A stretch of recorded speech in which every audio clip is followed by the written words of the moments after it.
नमस्कार मैम, मैं शरण हिंदुस्तान न्यूज़ से। मैम आपने आज़ाद उम्मीदवार के तौर पर नारायणगढ़ विधानसभा में नामांकन भरा है, तो आप किन किन मुद्दों को लेकर नारायणगढ़ विधानसभा में उतरोगे? सबसे पहले मेरे भाई बहनों, बुजुर्गों, नौजवानों को और नारायणगढ़ विधानसभा के सभी सदस्यों को मेरा हाथ जोड़कर नमस्कार। मैं इस समय ग्राम पंचायत रिछेड़ी से सरपंच नीतू हूँ। मैं आज़ाद उम्मीदवार नारायणगढ़ विधानसभा से इलेक्शन में खड़ी हुई। वैसे तो हमारे हरियाणा में बहुत से मुद्दे हैं, पर सबसे जो मुद्दा है वो है कि मैं किसानों की एमएसपी को लेकर है।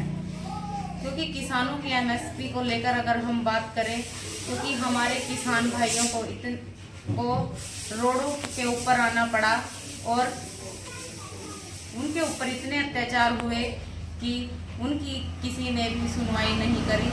और जैसे कि आपको पता ही है, वो बॉर्डर के पास उनको ऐसे रोका गया कि भी जैसे उन्होंने कोई आतंकवादी हो।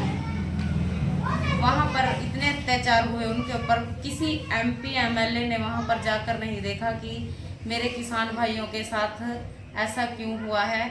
और इसलिए मुझे बहुत दुख होता है कि किसान भाइयों के साथ इतने अत्याचार होने के बावजूद भी उनकी मांग को पूरा नहीं किया गया। इसलिए मैं सभी किसान वासियों से भी यही कहूँगी कि अगर आप मुझे विधानसभा में जाने का एक बार मौका देंगे तो मैं आपकी आवाज़ को विधानसभा में उठाऊंगी और उसको निश्चय ही पूरा करने का पूरा करूंगी। मैम जैसे नारायणगढ़ जिला बनाओ की मांग बहुत तेजी से चल रही है, तो उसके लिए आप क्या करोगे?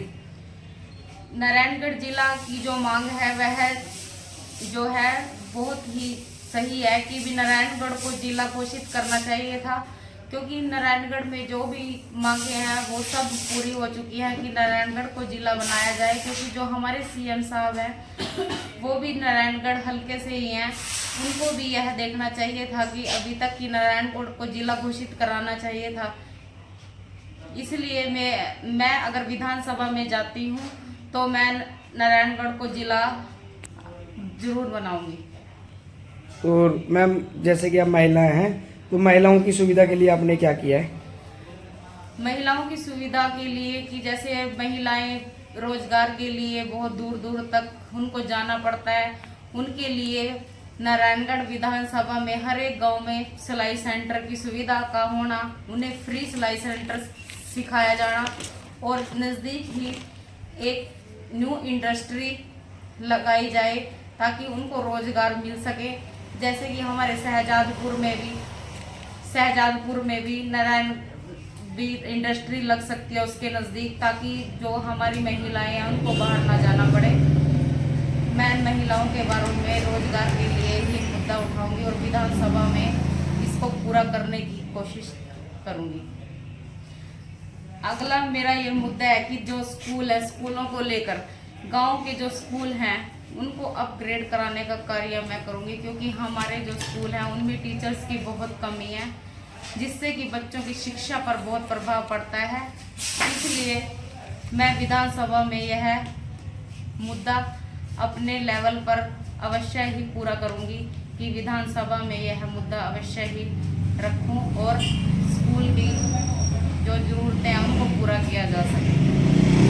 महंगाई का मुद्दा, महंगाई का मुद्दा जो है कि हमारी जो आम जनता है वो परेशान है। छोटी जो हमारी रोज़मर्रा की चीज़ें हैं जैसे रोटी, कपड़ा, मकान, वो इतनी महंगी हो चुकी है कि लोगों को इतनी परेशानियों का सामना करना पड़ रहा है कि भी व्यक्ति इतने मजबूर है कि इतनी उनकी इनकम नहीं है जितने उनके एक्सपेंडिचर्स हैं। तो इतनी महंगाई है। जैसे हमारी रसोई घर की बात करें, रसोई में सिलेंडर है जो इतना महंगा हो चुका है। सब्जियों को लेकर हर एक चीज़ महंगी है, जिससे कि महंगाई की जो समस्या है वो भी बहुत ज़रूरी है कि मैं विधानसभा में अपना यह मुद्दा रखूं और महंगाई को निश्चय ही कम कराऊं। अब मैं बेरोजगारी को लेकर, बेरोजगारी में हमारी जो युवा